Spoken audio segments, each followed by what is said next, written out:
Stock మార్కెట్లో invest చేసి మీ డబ్బులు డబుల్ చేసుకోవాలనుకుంటున్నారా? విజయవాడలో జరిగే సుందరరామిరెడ్డి గారి లైవ్ సెమినార్ కి అటెండ్ అవ్వండి. నమస్తే, welcome back to our channel. అమెరికాలో పార్ట్ టైం జాబ్స్ చేయాలనుకునే వాళ్ళకి మరో దెబ్బనే అనుకోవాలి. మరి ట్రంప్ వచ్చేసాడు. మరి ఈ 4 ఏళ్ల పాలన ట్రంప్ టర్మ్లో ఈ పార్ట్ టైం జాబ్ చేసే వాళ్ళ పరిస్థితి ఎలా ఉంటుంది? సరే, అక్కడికి వెళ్ళిపోయి ఏదో ఒక దగ్గర జాబ్ చేసేద్దాం అనుకునే వాళ్ళకి చెక్ పెట్టేసినట్టేనా? మరి దీనిపైన మరింత సమాచారం అందించడానికి మనతో పాటు ఉన్నారు అనలిస్ట్ రామకృష్ణ గారు. సార్తో మాట్లాడదాం. నమస్తే సార్. నమస్కారం అమ్మా. సార్, మనం ప్రీవియస్ కొన్ని వీడియోస్ చేసాం, ట్రంప్ ఎఫెక్ట్ కొన్ని రంగాల మీద ఇలా ఉంటుంది అని. సో మరొక్కసారి పార్ట్ టైం జాబ్ చేయాలనుకునే వాళ్ళకి అక్కడ ఇప్పుడున్నటువంటి సిచ్యువేషన్ ఏంటి అంటే ఏం చెప్తారు? అంటే ఆల్రెడీ న్యూస్లో మీరు చూసే ఉంటారు, చాలా చోట్ల భారతీయ విద్యార్థులు పార్ట్ టైం జాబ్స్ నుంచి వచ్చేసి మామూలుగా చేయడానికి ఇష్టపడట్లేదు లేదా భయపడుతున్నారని కొన్ని న్యూస్లు వచ్చాయి. అసలు first of all part time jobs అంటే ఏంటంటే వాళ్ళకి అక్కడ 20 గంటలు, ఒకవేళ వాళ్ళకి స్టైఫండ్ అది వచ్చి ఉంటే 20 గంటలు పెయిడ్ ఇంటర్న్షిప్ చేయొచ్చు విత్ ఇన్ ద యూనివర్సిటీ కానీ. ఓకేనండి. అది తప్పించి ఓపీటీలో సిపిటీలో ఉంటే తప్ప ఇంకెక్కడ ఎర్నింగ్ ఆపర్చునిటీ అనేది లేదు, చేయకూడదు. ఇది ఇల్లీగల్.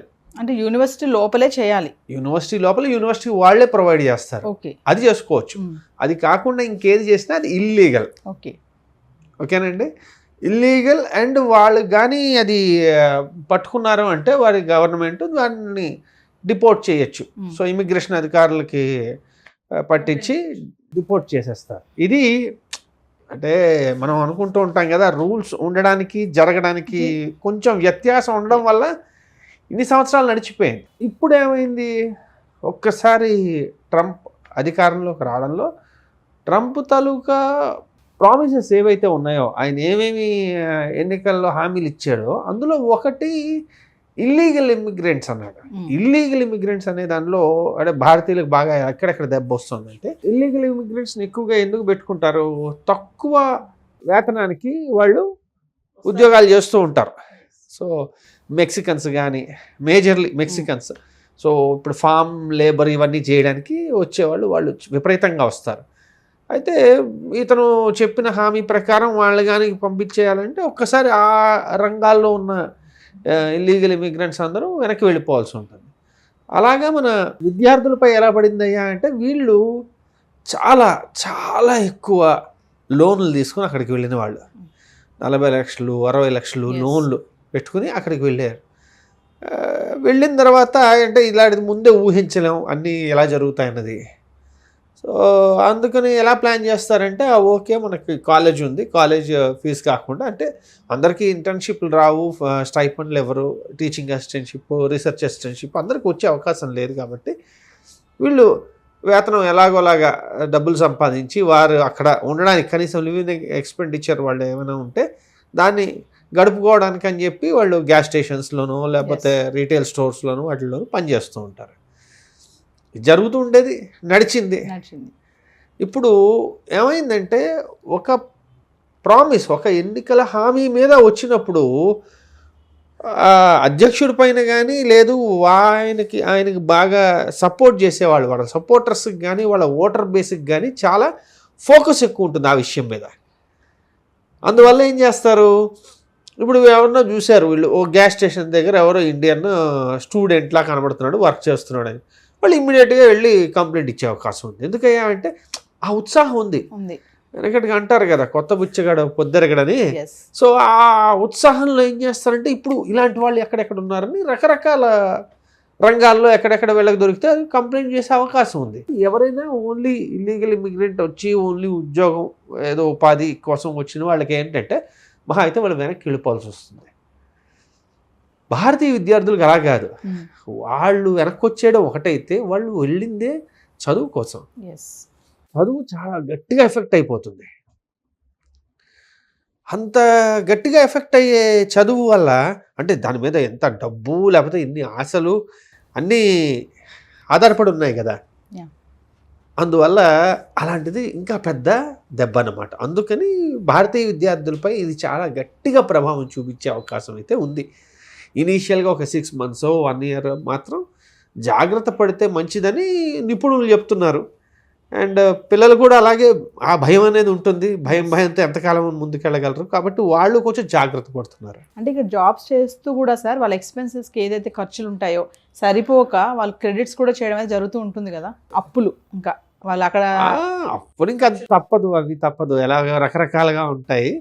అయితే మనం కొంతకాలం క్రితం అనగా ఈ ట్రంప్ ఇంకా అప్పటికి గెలవలేదు, అప్పట్లో ఒక వీడియో చేసినప్పుడు మీరు ఇలానే అడిగారు. అప్పట్లో ఏమని, ఇదిగో భారతీయుల దగ్గరే చేస్తున్నారు, వాళ్ళ దగ్గర అంటే ఆయాలని అనడం కాదు కానీ బేసిక్గా పిల్లల్ని చూసుకోవడానికి కానీ ఇలాంటి వాటికి కానీ ఉంటున్నారట, ఇది ఎంతవరకు సమంజసం, ఇదేంటి ఇంత దిగజారిపోయారనో, ఇలాంటి జీవితం ఏంటనా అని. నేను అప్పుడు కూడా ఒక పాయింట్ చెప్పా చాలా క్లియర్గా, ఏంటయ్యా అంటే దాన్ని మనం చూసే దృక్కోణం మార్చుకోవాలి, దాన్ని మనం మన యొక్క కమ్యూనిటీని ఒకరికొకరు సపోర్టివ్ రోల్ కింద మనం చూడాలి. ఎందుకయ్యా అంటే ఒక దేశం కాని దేశంలోకి వెళ్ళారు, వీళ్ళు స్థిరపడిపోయారు, దేశం కాని దేశంలోకి వీళ్ళలాగే ఎవరో వచ్చారు, పాపం వాళ్ళు రకరకాల పరిస్థితుల్లో ఉన్నారు, వాళ్ళకి ఒక సహాయం చేస్తే ఆ చైన్ కంటిన్యూ అవుతుంది, రేపు పొద్దున వీళ్ళు కూడా ఇంకోళ్ళకి సహాయం చేయాలన్న ఆలోచన వస్తుంది ఒకటి. రెండవది ఏంటంటే ఈ సోషల్ కనెక్షన్స్ ఎప్పుడైతే బాగా ఉంటాయో, ఒకటి వీళ్ళకి సేఫ్టీ అండ్ సెక్యూరిటీ మీద భయం ఉండాల్సిన అవసరం ఉండదు, అది చాలా ఇంపార్టెంట్. రెండవది ఖర్చుల పరంగా కూడా కొంత వీళ్ళకి వెసులుబాటు కలుగుతుంది.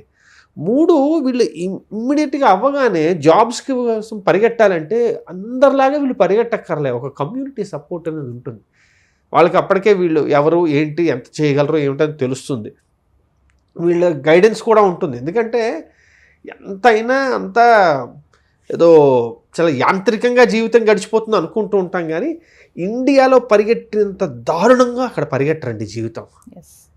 అర్థమైందండి, అక్కడ 5 గంటలకు అయిపోయిందంటే 5 గంటలకు అయిపోయింది, బయటకు వచ్చేస్తారు. అర్థమైందండి, చాలా రిలాక్స్డ్గా లైఫ్ లీడ్ చేస్తుంటారు. ఒక రకంగా మన వాళ్ళందరూ అక్కడికి వెళ్ళి ఉందాం అనుకున్న కారణాలు ఏంటి అంటే 2. ఒకటి, మీ శ్రమకు తగ్గ ఫలితం అక్కడ ఇస్తారు. మీరు చదువులో కానివ్వండి లేదా ఉద్యోగంలో కానివ్వండి, మీరు గట్టిగా కష్టపడగలరు, మీకు బాగా నైపుణ్యం ఉంది అంటే దానికి తగ్గట్టుగా మీరు ఫలితాన్ని పొందవచ్చు. రెండవది ఏంటంటే ఇక్కడ ఉన్నట్టుగా అంత ప్రెషర్ ఉండదు, ఆ లైఫ్ స్టైల్ అనేది కొంచెం రిలాక్స్గా ఉంటుంది. సో అంటే బెటర్ క్వాలిటీ ఆఫ్ లైఫ్ ఎవరు కోరుకోరు చెప్పండి. అందుకని ఈ 2 కారణాల వల్ల అక్కడ వెళ్తున్నారు. కాబట్టి కమ్యూనిటీని బిల్డ్ చేసుకోవాలంటే అది ఇక్కడ ఈ ఒక్క దేశమనే కాదు, ఏ దేశంకి వెళ్ళినా ఈ కమ్యూనిటీ బిల్డింగ్ అనేది చాలా ముఖ్యం. మనం ఒక పర్టికులర్ కమ్యూనిటీ కింద చూసుకుంటే గుజరాతీలు ఈ విషయంలో చాలా చక్కగా ఎన్ని కంట్రీస్లో తిరిగినా వాళ్ళ యొక్క ఇది కమ్యూనిటీ స్ట్రెంగ్త్ ఎప్పుడూ ఉంటుంది. ఇప్పుడు భారతీయులందరూ కూడా ఏకమై కొంచెం ఒకరికొకళ్ళు తోడుగా ఉంటే ఈ ఇబ్బందిని ఇప్పుడున్న ప్రాబ్లమ్ని కొంతవరకు గట్టెక్కచ్చని నా భావన. సార్ ఏదేమైనా ఇప్పుడు F1 స్టూడెంట్ వీసా పైన వెళ్ళే వాళ్ళకి ట్రంప్ ఎఫెక్ట్ ఏమన్నా ఉంటుందంటారా? ట్రంప్ ఎఫెక్ట్ అంటే ఏ రకంగా అనుకుంటున్నారు? స్టూడెంట్గా వెళ్ళే వాళ్ళకి ఇప్పుడు ఈ పార్ట్ టైం జాబ్స్ పరంగానే చూసుకుంటే ఆయన ఒకటే చెప్తున్నాడండి, anything illegal is illegal, anything legal is okay. First thing అది ఒక మొట్టమొదటిది. కాబట్టి మనం పార్ట్ టైం జాబులు అనేది ఆల్రెడీ ఇల్లీగల్, ఇంకా ఆ విషయం మనం ఆలోచించడం అనవసరం అయిపోయింది. రెండవది, వీళ్ళు విదేశీ స్టూడెంట్స్ని వీళ్ళు రాణిస్తారా లేదా? అది చక్కగా రాణిస్తాడు, వాళ్ళ అంత డబ్బులు వస్తూ ఉంటే వాళ్ళు ఎందుకు రానివ్వరు? అదొకటి. రెండవది, అమెరికా అనే దేశం ఎప్పుడూ టాలెంట్ని పిలుస్తూనే వచ్చింది. సో వాళ్ళు దాన్ని ఎప్పుడైనా స్వాగతిస్తారు. మన స్టూడెంట్స్ చెప్పినట్టుగా గత సంవత్సరం అనుకుంటా చాలా సంవత్సరాల తర్వాత చైనా కన్నా ఎక్కువగా మన స్టూడెంట్స్ అక్కడ అమెరికాలో ఉంటున్నారు. కాబట్టి అలా పెరుగుతూ వచ్చింది, వాళ్ళు ఎప్పుడు స్వాగతిస్తూనే ఉంటారు, ఎందుకంటే మనం బోల్డ్ డబ్బులు తీసుకెళ్ళి అక్కడ ఇస్తూ ఉంటాం కాబట్టి పర్వాలేదు. అంతేనండి. Thank you. ఓకేనమ్మా. హాయ్. మొట్టమొదటిసారిగా మన విజయవాడలో క్లాస్ రూమ్ ట్రైనింగ్ అండి, 1 డే క్లాస్ రూమ్ ఎన్విరాన్మెంట్లో ఆఫ్లైన్ వెబినార్ జరగబోతుంది. అండ్ ఇంట్రెస్ట్ ఉన్న పార్టిసిపెంట్స్ ఈ కింద స్క్రోల్ అవుతున్న నెంబర్కి రింగ్ చేసుకొని సీట్ బుక్ చేసుకోండి. దీంట్లో ETFs, index funds and mutual funds మీద completely and hand holding experience మీకు ప్రొవైడ్ చేయబడుతుంది. దీని ద్వారా ఏంటంటే మనం ఎసెట్స్ని స్టాక్ మార్కెట్లో ఎలా మేనేజ్ చేసుకోవాలి, ఎలా గ్రో చేసుకోవాలి, ఎలా ప్రొడక్ట్ చేసుకోవాలో అంటే ప్రాక్టికల్గా నేర్చుకుంటారు. అండ్ మీ ఇప్పటి వరకు మనం ఆన్లైన్లోనే మీరు అటెండ్ అవుతున్నారు. ఇక నుంచి మీరు మన విజయవాడ సిటీలోనే అండ్ లైవ్లో క్లాస్ రూమ్ ఎన్విరాన్మెంట్లోనే నేర్చుకునే ఛాన్స్ దొరుకుతుంది. కాబట్టి ఇంట్రెస్ట్ ఉన్న పార్టిసిపెంట్స్ కింద స్క్రోల్ అవుతున్న నెంబర్కి పింగ్ చేసి సీటు రిజర్వ్ చేసుకోండి. Thank you.